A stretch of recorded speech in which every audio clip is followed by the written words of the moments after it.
Good morning, everyone. Hope you are well. Final day of the week for us in terms of Ethics of the Fathers. And of course, a reminder, today at 2 p.m. we have Kabbalat Shabbat, and looking forward to that.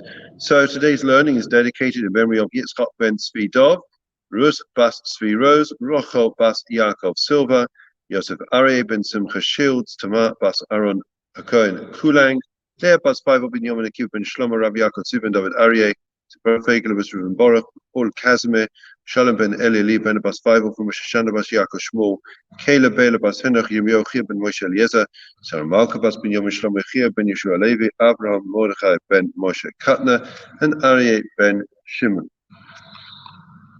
So let's continue. Yesterday and the day before, we were discussing about Tzaddik V'Ra'lo, the idea of why do bad things happen to good people, and we came up with a couple of suggestions to explain Rabbi Yanai. Why is it that the wicked seem to prosper in this world? Why do the righteous suffer? And we gave a couple of analogies. We move on. Rabbi Masya ben Charash Omer, Rabbi Masya, the son of Charash, said as follows: Hevi Magdim b'Shalom Kol Adam, that a person should preempt the greeting of another by saying shalom, by saying hello, greeting the other person first. You should be the first to greet someone. Okay? And a person should be tall to lions. Sorry, a person should be a tail to lions, va'alti rosh l'shualim, and not a head to the foxes. Right? You should be a tail to the lion and not a head to the foxes. Okay, so let's take the first statement. Okay, why do you think it's important to greet somebody first? Okay, you're going to greet them. Why is it that you have to be makdim b'shalom kol adam? You have to be the first to greet everyone. And in fact, I have to tell you a story that relates to this in 1 second, but let's just first explain it. Simply speaking, okay, let's just see what the commentators say on this. Okay, so the idea is that we are meant to be marbim shalom ba'olam. We are meant to be bringing peace to this world. Okay, shalom, the word for peace, actually comes from the etymologies from shalem, which means wholesomeness, right? Or originally, this world was in a state of wholesomeness, unity, and it became more and more divided. You only need to look at the workings of the world, the languages of the world, right? The fact that everything is divided into pieces, and we're always constantly trying to make new discoveries, which basically means taking pieces and putting them back together. So if the idea is to bring this world to wholesomeness, then the greatest possibility of us being co-creators in that creation of wholesomeness is by greeting somebody, because by greeting somebody first, then you're not waiting to see their response. You are, as it were, showing that other person what the purpose of creation is. Shalom. I want to be your friend. I want to connect with you, right? So that's that. That's point number one. Now, why would you want to be a tail to a lion, okay, rather than a head to a fox, right? Obviously, a head is better than a tail, right? The head makes the tail move, right? So what does he say? So he says as follows: it's better to be a follower of the righteous from whom you can learn than a leader of the common people. Okay? You've got the fox and the lion. Which is the king of the animal kingdom? It's the lion. Okay? So is it better to be, essentially what he is saying, is it better to be a big fish in a small pond or to be a small fish in a big pond? Right? Obviously, from a Jewish perspective, the idea is that it is an imperative. We want to be, we want to surround ourselves with greatness and with great people. From greatness comes greatness. And therefore, if we are able to, even if it means being in a bigger institution or being around bigger people, that will pull us up. Okay? When a person thinks that they are, as it were, the big fish in the small pond, that they are the head of the fox, that they are the best around, then they rest on their laurels, they become rather lax, and they don't need to do anything. They're looking over their shoulders, as long as everyone's behind them, that's all they need to do. As opposed to when you're constantly striving for perfection because you see so many people are ahead of you, then that ensures that a person lives a life of excelling and striving for truth and meaning. That's that Mishnah, very simple, okay? We're going to carry on with the next one because we have time. Rabbi Yaakov Oimer, okay, one of my favorite Mishnayos. Rabbi Yaakov said, Ha'olam hazeh doimeh leprusta. This world is like a corridor before the next world, befnei olam haba, before the next world. This world is only a corridor, okay? Hatein atzmacha b'prusdo kadesh tikanis letraklin. You're meant to spruce yourself up, prepare yourself, fix yourself up in this world in order that you should be able to enter the banqueting hall, okay?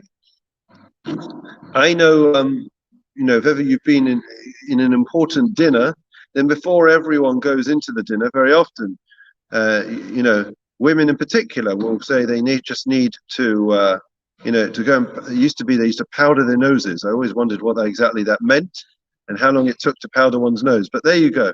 But the idea is that a person wants to go away and check the way one appears so that one will show up in the right way, right, when one goes into a banqueting hall or meets royalty. So this world we have to see as just a corridor. It's just a means to an end, okay? So therefore, if we do that, then we will gain entry. If it's all about this world, right, then you're not going to make a great impression in the next world, okay? Because your focus is enjoying leading a hedonistic existence in this world. Now, the only problem with that Mishnah, as Rav Lev says, is the very next Mishnah, which seems to contradict it. Listen to this Mishnah. Hu ha'ya'omer. Hu ha'ya'omer means it's the same person. The same way that Rabbi Yaakov said the previous one, he says this one. He says, better 1 hour of repentance, good deeds in this world from the whole of the next world.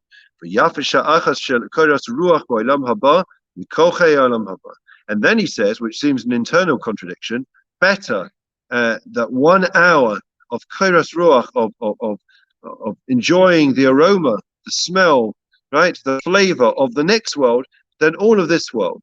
So, there's an internal contradiction and there's an external contradiction between this mission and the previous one that he said. And basically, the question is, one part, Rabbi Yaakov on the one hand says that this world is the most important. On the other hand, he says it's only a vestibule. It's just a means to an end, right? This world's not important. And the answer is, it depends where your vantage point is. When we are in this world, okay, this world, 1 second in this world is so precious because we are able to acquire the next world, okay? It's in our hands, okay? It's in our hands. We can, as it were, make our own destiny. We create our next world in this world. The way that we turn out in this world is the place that we will have in the next world. My daughter asked me what it's comparable to, and I said it's like being in an amphitheater or a football stadium, right? If you go to the any of the great football stadiums, you go to the Bernabeu, you go to any of the football stadiums, and you get a seat. You can turn around and say, okay, I got a seat, I can see. Now you can be up there in the gods, or you can have over the halfway line or right by where the teams come out. So you have a very close view. Where do we want to be? Do we want to be very far away behind a pillar, or do we want to be close to the divine presence? That's the choice. So when we are in this world, we have to say every second is critical, it's crucial. I can achieve, I can accomplish, I can acquire so much, right? It's such an opportunity. We don't realize the gift of life. But having said that, ultimately, it's the next one, obviously, is so important. That is the banqueting hall. This is just a prusdor, it's just a means to an end. It's that vestibule to be able to get us from A to B. Okay, we're going to stop there. Much more to say, but we'll save it for another day. Okay, let's do the psalm of the day. The Lord is my shepherd, I shall not want. He causes me to lie down in green pastures. He leads me beside still waters. He restores my soul. He leads me in a path of righteousness for his name's sake. Even as I walk in the valley of the shadow of death, I will fear no evil, for you are with me. Your rod and your staff, they comfort me. You set a table before me in the presence of my adversaries. You anointed my head with oil, my cup overflows. May only goodness and kindness pursue me all the days of my life, and I will dwell in the house of the Lord for the length of days. Okay, now we come to the memorial prayer. Salel Ben. Father's name. Fine. Okay.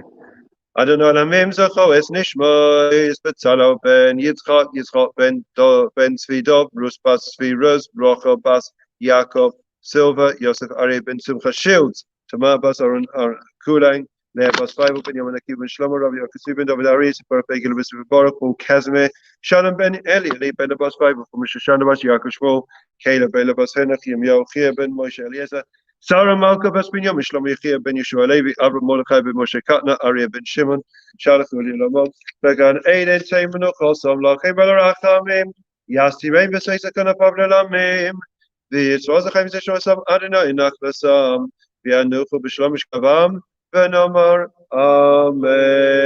Good morning in particular to David and to Rachel, and now we will say the Refuah Shlema prayer. Misha Berach Avaseinu Avram Yaakov Moshe Aaron David Shlomo Yigarakra Pesach Chaylim Babu Shanu Mispalim Babu Ram Pesach Hakadosh Baruch Hu Yimalei Rachem Aleichem Lachem for some Bishlachem Fush Mishmaim Lecholim Soch Shach Yisrael Refuah Nefesh Musa Gov Hashem Akasmak Reben Omar Amen.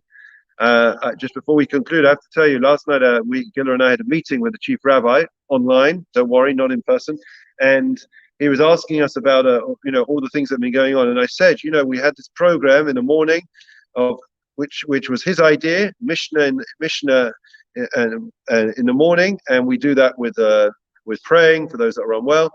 And I said we did it at a civil time when we were a virtual community in lockdown. I said now we've gone back, we've continued. He couldn't believe it. He said that no one else is doing this. So well done, kol hakavod to all of you. Thank you so much for continuing, and we are really, really accomplishing. We're already 2/3 of the way through Ethics of the Fathers. Please God, we'll finish it just after Pesach. Wishing everyone well. We'll see you 2 p.m. on the Zoom for our Kabbalat Shabbat. Wishing you all well. Have a great day. See you.